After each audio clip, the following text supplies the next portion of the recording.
Muy buenos días, buenas tardes, ¿cómo están todos? ¿Cómo estamos? Eh, Soy Armando Lara y mi esposa Delmi Kimbro. No habíamos estado conectados con ustedes porque hemos estado pasando por una serie de dificultades, pero aquí estamos de regreso con Metamorfosis en las Américas. Metamorfosis en las Américas, el propósito de este video es entonces introducirnos a lo que es el concepto de metamorfosis en las Américas, el cambio en las Américas. Vamos a recordar de nuevo la, la visión y la misión y luego vamos a leer el libro de Romanos, capítulo 2 y 3. Así que si usted tiene su Biblia cerca, pues téngala, téngala con usted y también vamos a tomar el tiempo para orar después de cada capítulo. Metamorfosis en las Américas, reforma y transformación. Unidos para transformar con el amor de Dios. Unidos para transformar con el amor de Dios. Hacemos esto conectando en Cristo, uniendo ideas y recursos para ser una nación del reino que transforma individuos, ciudades y naciones con el poder de Dios. Recuerden también que nos pueden escribir a meta-2030@proton.me. Ahí a su derecha tiene usted la dirección de correo electrónico. Lo voy a repetir de nuevo. meta-americas2030proton.me. Vamos a continuar entonces con nuestra lectura de Romanos capítulo 2. Romanos capítulo 2. Por lo cual eres inexcusable, oh hombre, quien quiera que seas tú que juzgas, pues en lo que juzgas a otro, te condenas a ti mismo, porque tú que juzgas haces lo mismo. Mas sabemos que el juicio de Dios contra los que practican tales cosas es según verdad. Y piensas esto, oh hombre, tú que juzgas a los que tal hacen y haces lo mismo, que tú escaparás del juicio de Dios. O menosprecia las riquezas de su benignidad, paciencia y longanimidad, ignorando que su benignidad te guía al arrepentimiento. Versículo 5. Pero por tu dureza y por tu corazón no arrepentido, atesoras para ti mismo ira para el día de la ira y de la revelación del justo juicio de Dios, el cual pagará a cada uno conforme a sus obras. Vida eterna a los que perseverando en bien hacer, buscan gloria, honra e inmortalidad, pero ira y enojo a los que son contenciosos y no obedecen a la verdad, sino que le obedecen a la justicia. Tribulación y angustia sobre todo ser humano que hace lo malo, el judío primeramente y también el griego. Pero gloria, honra y paz a todo el que hace lo bueno, al judío primeramente y también al griego, porque no hay acepción de personas con Dios, sino porque todos los que sin ley han pecado, sin ley también perecerán, y todos los que bajo la ley han pecado, por la ley serán juzgados. Porque no son los oidores de la ley los justos ante Dios, sino los hacedores de la ley serán justificados. Porque cuando los gentiles que no tienen ley hacen por naturaleza lo que es de la ley, estos, aunque no tengan la ley, son ley para sí mismos, mostrando la obra de la ley escrita en sus corazones, dando testimonio su conciencia y acusándoles o defendiéndoles sus razonamientos, en el día en que Dios juzgará por Jesucristo los secretos de los hombres conforme a mi evangelio. Versículo 17. He aquí, tú tienes el sobrenombre de judío y te apoyas en la ley y te glorías en Dios y conoces su voluntad e instruido por la ley apruebas lo mejor y confías en que eres guía de los ciegos, luz de los que están en tinieblas, instructor de los indoctos, maestro de niños, que tienes en la ley la forma de la ciencia y de la verdad. Tú pues, que enseñas a otro, ¿no te enseñas a ti mismo? Tú que predicas que no se ha de hurtar, ¿hurtas? Tú que dices que no se ha de adulterar, ¿adulteras? Tú que abominas de los ídolos, ¿cometes sacrilegio? Tú que te jactas de la ley, con infracción de la ley deshonras a Dios, porque como está escrito, el nombre de Dios es blasfemado entre los gentiles por causa de vosotros. Pues en verdad la circuncisión aprovecha si guardas la ley, pero si eres transgresor de la ley, tu circuncisión viene a ser incircuncisión. Si pues el incircunciso guardare las ordenanzas de la ley, no será tenida su incircuncisión como circuncisión. Y el que físicamente es incircunciso, pero guarda perfectamente la ley, te condenará a ti, que con la letra de la ley y con la circuncisión eres transgresor de la ley. Versículo 28. Pues no es judío el que lo es exteriormente, ni es la circuncisión la que se hace exteriormente en la carne, sino que es judío el que lo es en lo interior, y la circuncisión es la del corazón en espíritu, no en letra, la alabanza del cual no viene de los hombres, sino de Dios. Aquí termina el capítulo 2. Vamos a orar entonces. Padre Celestial, gracias por este día. Gracias, Señor, porque nos has creado para este tiempo en el cual nosotros podemos declarar al mundo tu gloria. Podemos reflejar tu amor y tus riquezas en este mundo, Padre. Gracias, Señor. Te pedimos, Padre, que tu voluntad se haga en nuestras vidas aquí en la tierra como es en el cielo. Te pido por cada una de las personas que escuchan este mensaje, que tú los dirijas en sus caminos, que les dé sabiduría de elegir entre el bien y el mal. Padre, perdónanos por la dureza de corazón. Perdónanos porque hemos estado enseñando a no blasfemar y sin embargo lo hacemos nosotros. Te pido en el nombre de Jesús que nos ayudes a obedecer la verdad, que nos ayudes a tener esa confianza que en el tiempo del día del juicio, porque ese tiempo va a llegar, tanto para el justo como para el injusto, al griego como para el judío, para todos llegará. Ayúdanos, Señor, a tener esa confianza en ti, porque somos justificados por la ley. Somos justificados en Cristo Jesús, por la ley del amor en Cristo Jesús. También te damos gracias, Señor, porque no solo somos oidores de la palabra o de la ley, sino que somos los hacedores de la palabra y de la ley y somos justificados en Cristo Jesús. Gracias, Padre. Gracias, Señor. Ayúdanos, Señor, a no glorificarnos en lo que tengamos, que no seamos orgullosos ni vanagloriosos por lo que tengamos, sino que conocemos tu voluntad. Gloriémonos, que nos gloriemos en que tú eres nuestro Padre.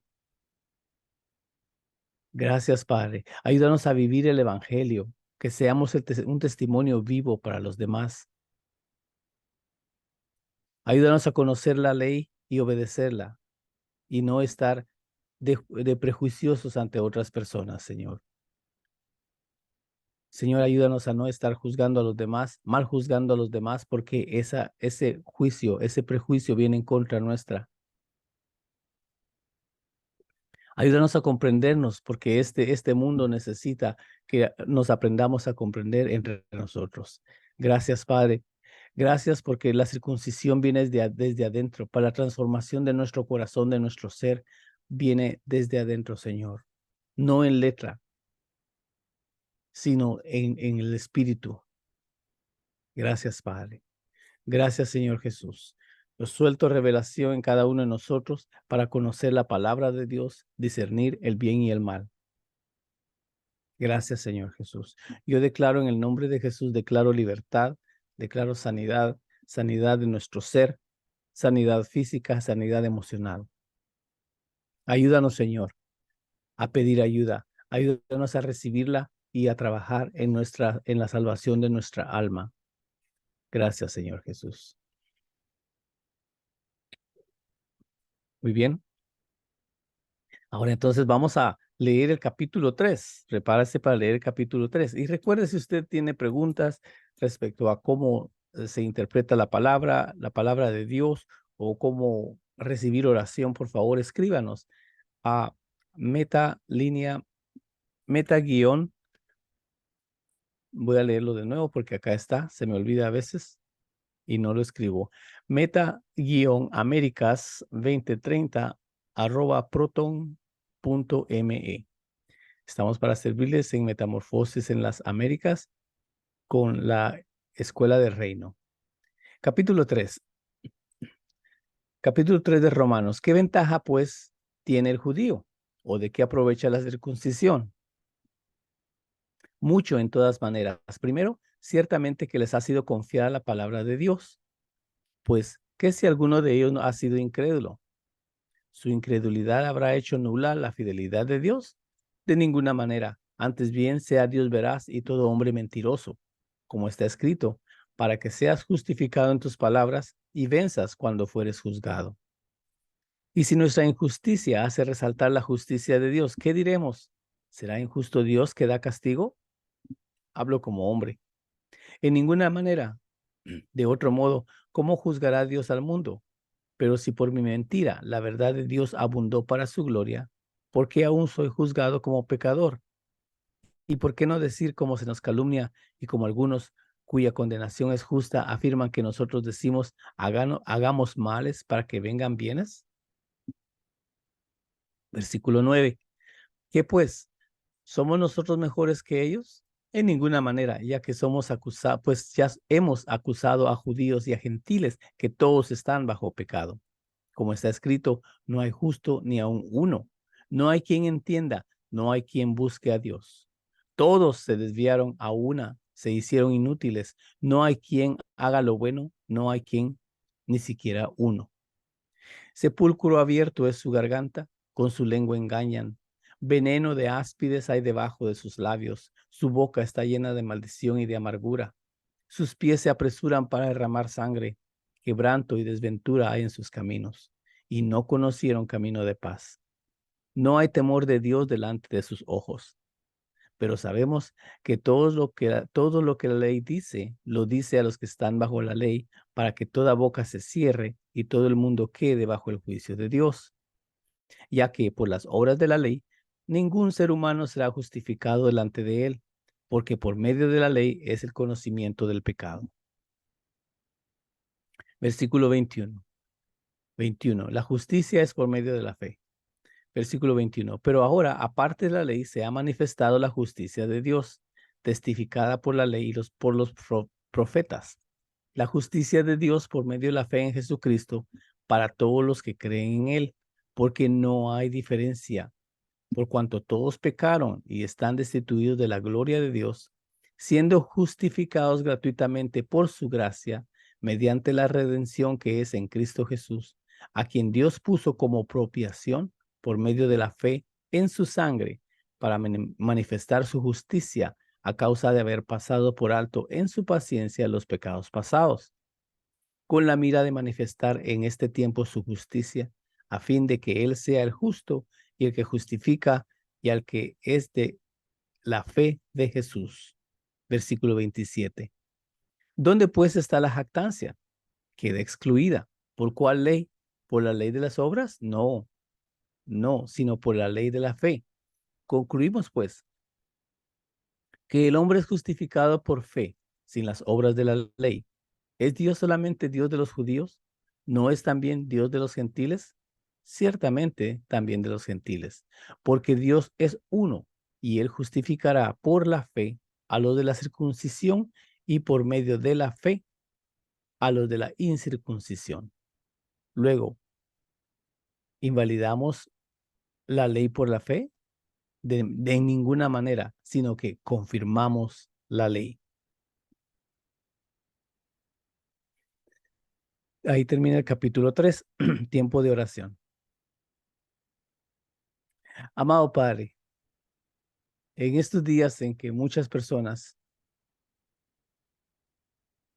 andamos justificándonos por lo que hacemos o lo que no hacemos, ayúdanos a reconocer que la fe en ti, la fe en Cristo, nos redime, nos expía de todo pecado, nos limpia de todo pecado. Señor, ayúdale a tu pueblo. Es mi oración, Señor, para que tu pueblo de habla hispana tengamos esa confianza en ti, Señor, de que tú eres un Dios justo, Es un Dios que abunda en su gloria y que ya no somos juzgados como pecadores. También ayúdanos, Señor, a que comprendamos, tengamos revelación de lo que es vivir por fe, de lo que es vivir en tu justicia, Señor. Y no tener la mentalidad de que voy a continuar pecando porque de todas maneras Dios me perdona. No, amado Padre. Ayúdanos a valorar el sacrificio de Jesús en la cruz. Ayúdame a valorar ese sacrificio que fue tan grande que tú entregaste a tu Hijo Jesús para que se entregara en la cruz y fuera crucificado. Pero también hiciste planes de resucitarlo al tercer día. Gracias, Señor Jesús. Gracias, Señor Jesús, porque como está escrito, no hay justo ni uno. Todos hemos pecado de una u otra manera, porque hemos pecado incluso cuando no hemos hecho lo correcto, hemos desobedecido. Padre, aquí estamos.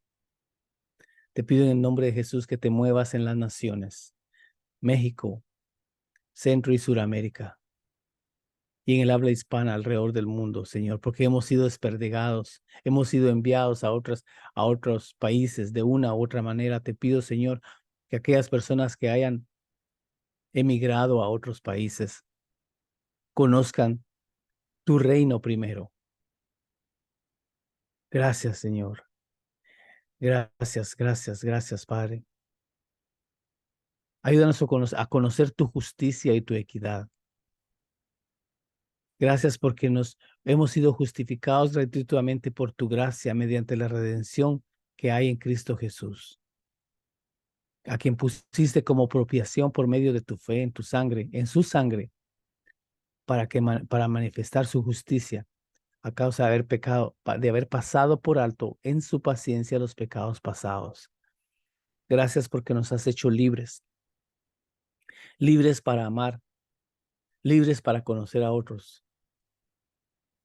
Gracias, amado Padre. En el nombre de Jesús, yo recibo el entendimiento y el conocimiento de que en Cristo Jesús yo soy salvo.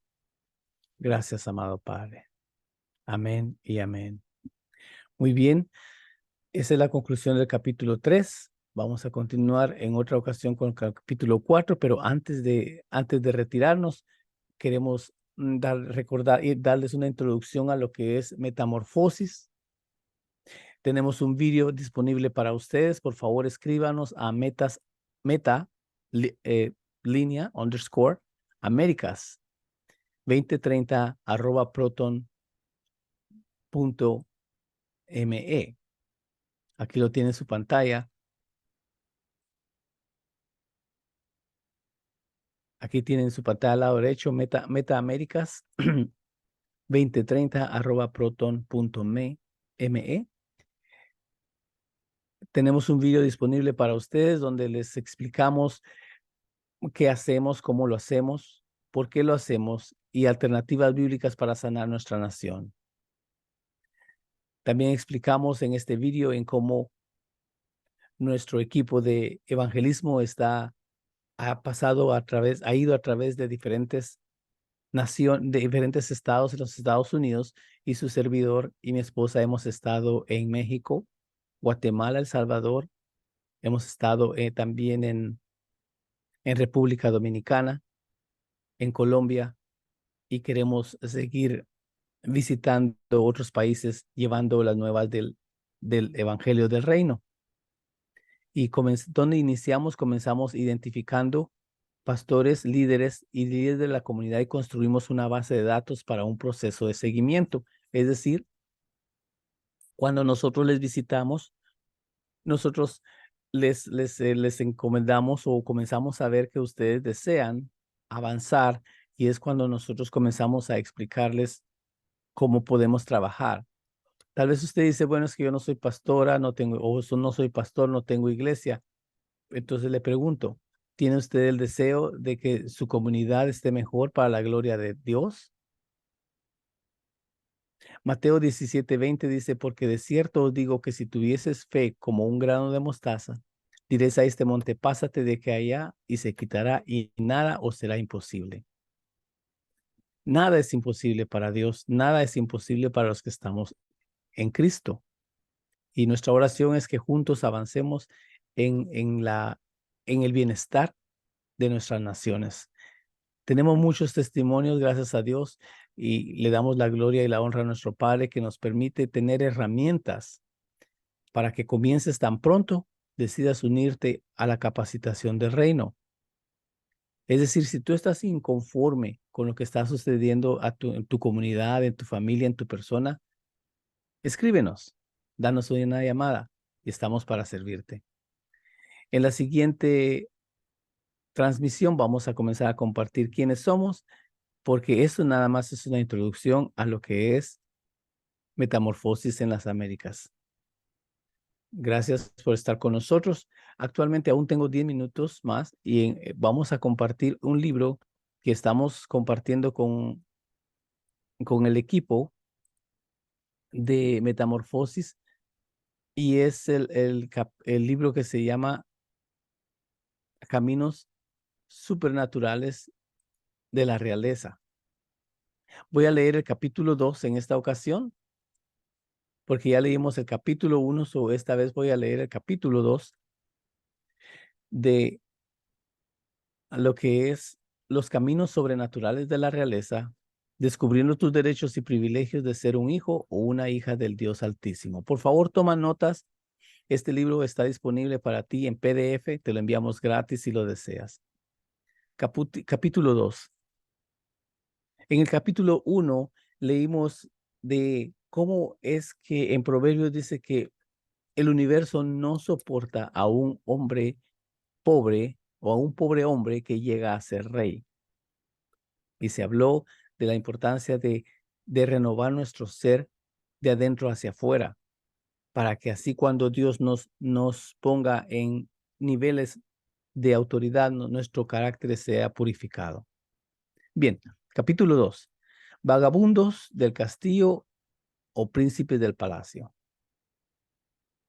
Siempre reproducirás el entorno que te rodea y que cultivas en tu interior.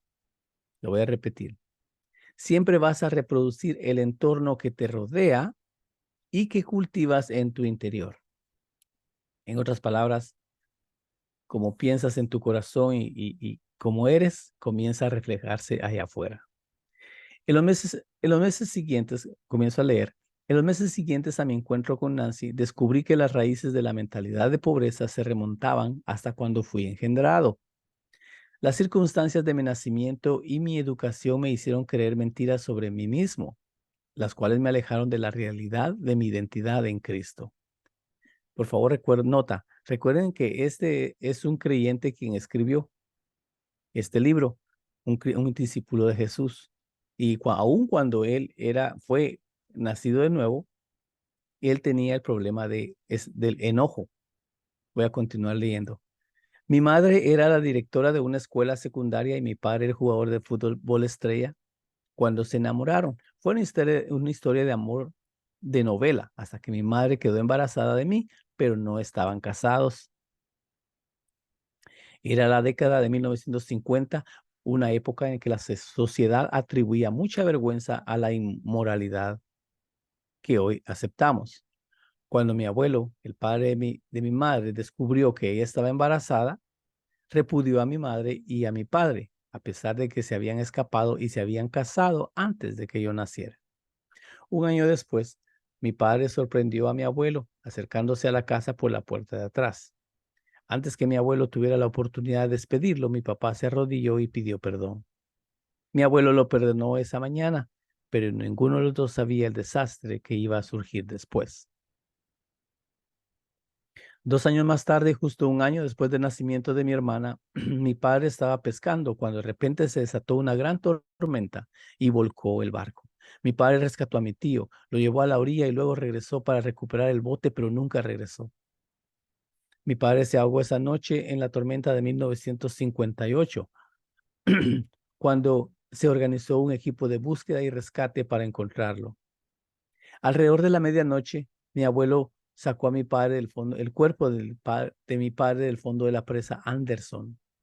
mi vida y la vida de mi familia cambiaron para siempre.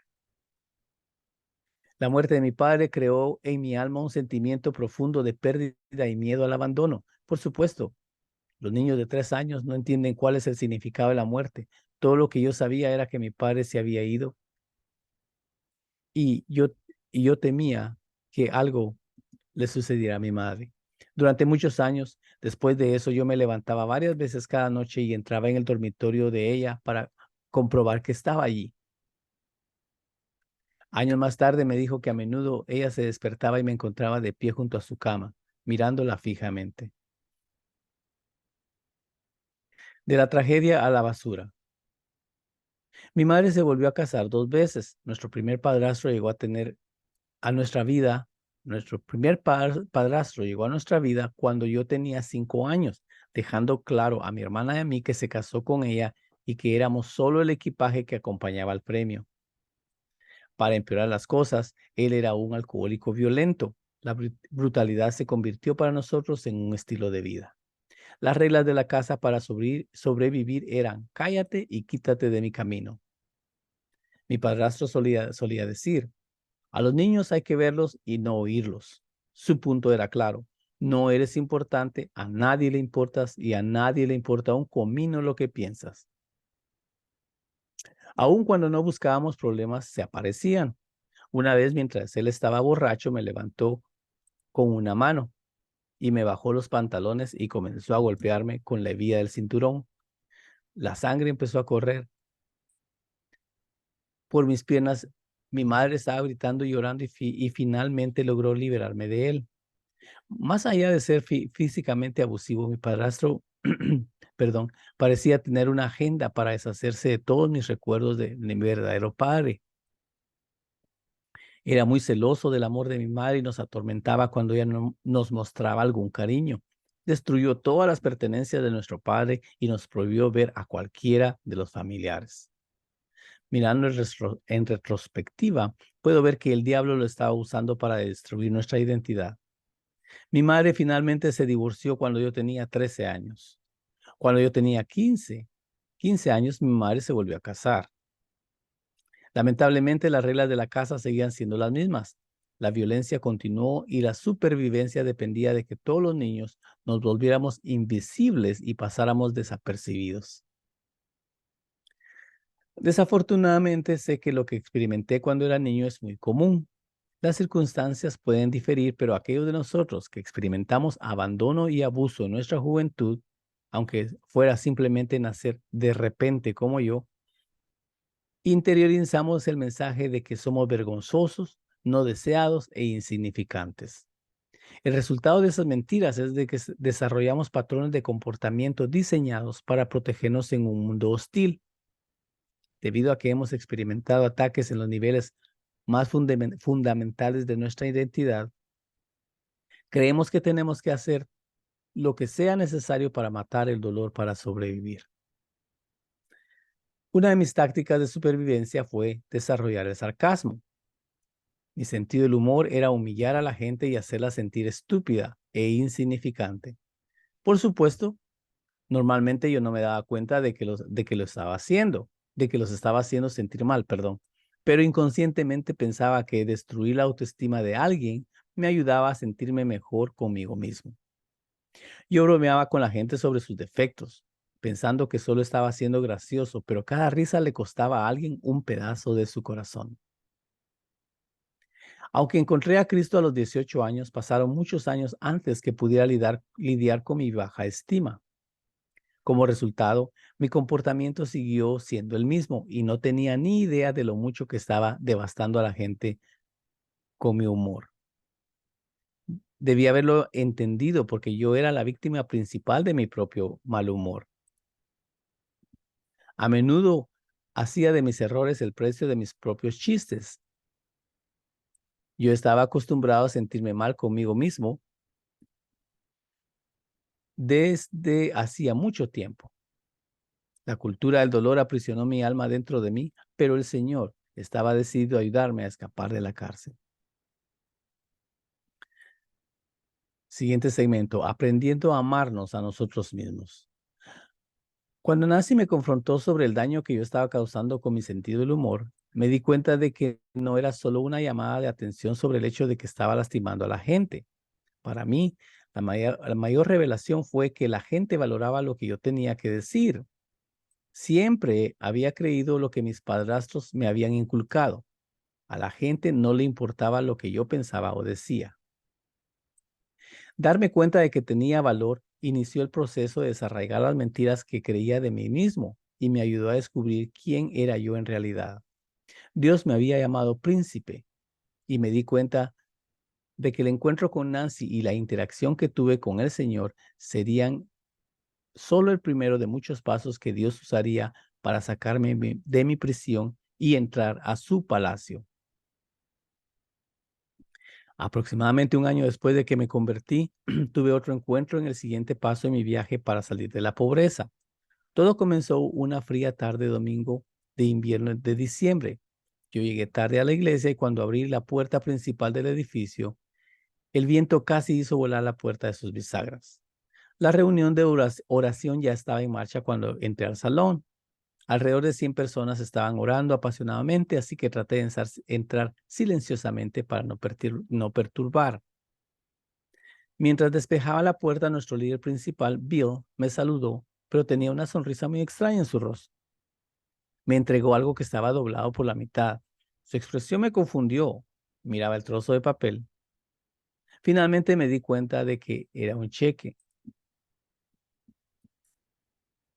pero mis ojos incrédulos luchaban por comunicar la cantidad a mi cerebro. Cuando me di cuenta, comencé a gritar, alguien me acaba de dar $3,000. ¿Qué? Alguien me acaba de dar $3,000. Bill, riéndose histéricamente, dijo, será mejor que mires ese cheque otra vez. Volví a mirar el cheque y me di cuenta de que en realidad estaba escrito por $30,000 y casi me desmayé. Yo empecé a saltar y gritar, $30,000, alguien acaba de darme $30,000. Me quedé tan atónito que durante varios minutos apenas pude hablar. Miré la firma y me di cuenta que ni siquiera conocía a la persona que me había dado el dinero. Este misterio definitivamente agregó drama a toda la emoción. Pasaron muchos días antes de que yo descubriera finalmente la identidad de aquel hombre que me dio la ofrenda. Él era alguien nuevo en la congregación y había asistido a una clase que yo había impartido a principio de año. Una noche mientras él oraba, sintió que el Señor le decía que me diera una parte de su herencia. Yo le escribí una tarjeta dándole gracias, pero después sucedió algo extraño. Yo lo evité por completo durante varios meses después que me dio aquel regalo. Al principio, lo que estaba haciendo no era tan obvio, pero a medida que pasó el tiempo se volvió más evidente. Yo lo veía en cierta habitación de la iglesia y me daba la vuelta y caminaba en la otra dirección. En una ocasión corrí al baño de hombres preguntándome si llegaría a tiempo y entré al baño, justo cuando entré al baño noté que él estaba allí. Estaba de espaldas a mí y no me había visto, así que salí corriendo. Tuve que correr hasta el otro lado del edificio para encontrar otro baño. Mientras corría me asaltó el pensamiento. Algo anda mal en mí. Realmente yo no tenía idea de por qué me estaba comportando de manera tan extraña y esto me preocupaba. Cuando me dormí en la cama esa noche no pude dormir. Hacía frío y estaba oscuro y el viento aullaba. Parecía como si estuviera allí para siempre.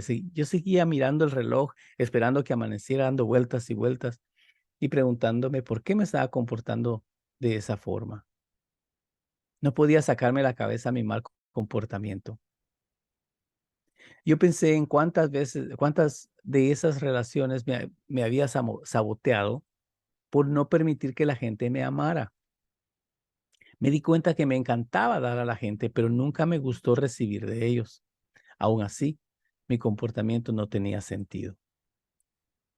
Finalmente, en desesperación busqué a Dios en oración. Señor, ¿sabes lo que me pasa? Sí, respondió inmediatamente. ¿Qué es? Le pregunté con cautela. Perdón, ¿realmente quieres saber? Esa fue una pregunta reveladora. Yo estaba bastante nervioso por descubrir qué me pasaba porque había vivido en negación durante mucho tiempo.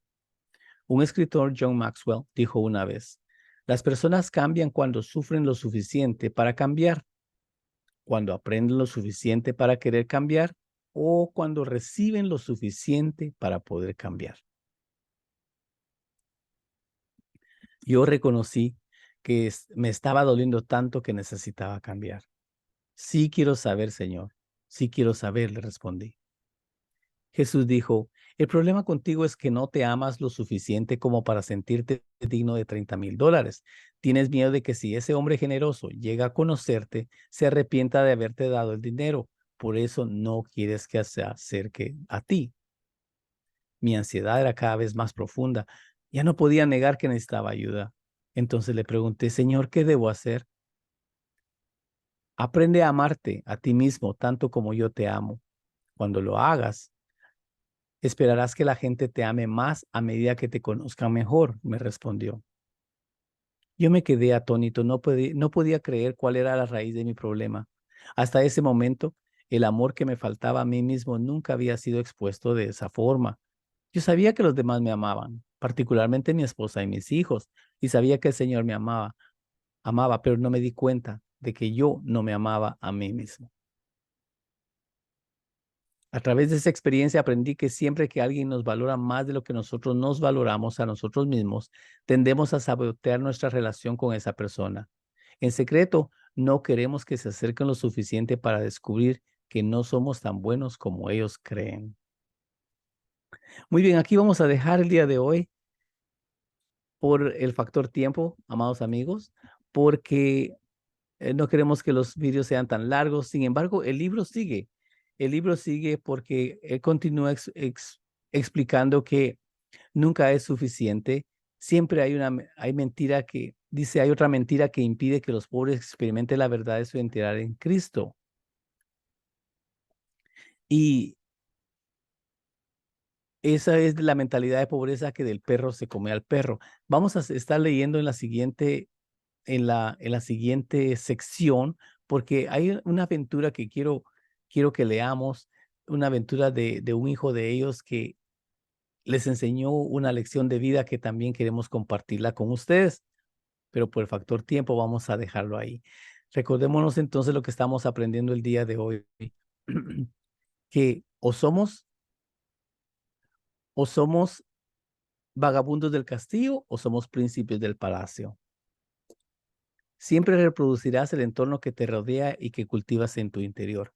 En otras palabras, aprendamos a apreciarnos, aprendamos a demostrar amor a nuestros seres queridos y recuérdense que estamos en Metamorfosis en las Américas.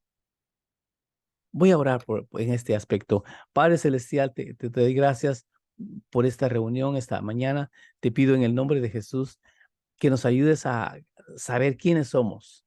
Ayúdanos a conocer nuestra identidad en Cristo Jesús.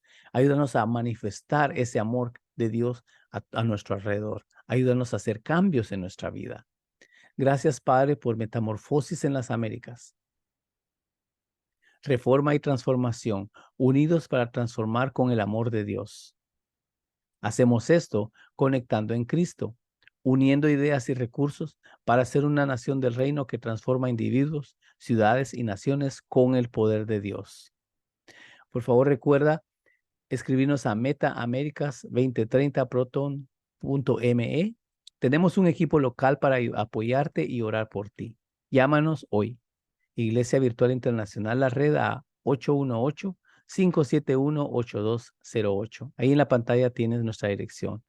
Gracias por estar con nosotros. Que tengas un feliz día. Recuerda, para Dios, nada es imposible.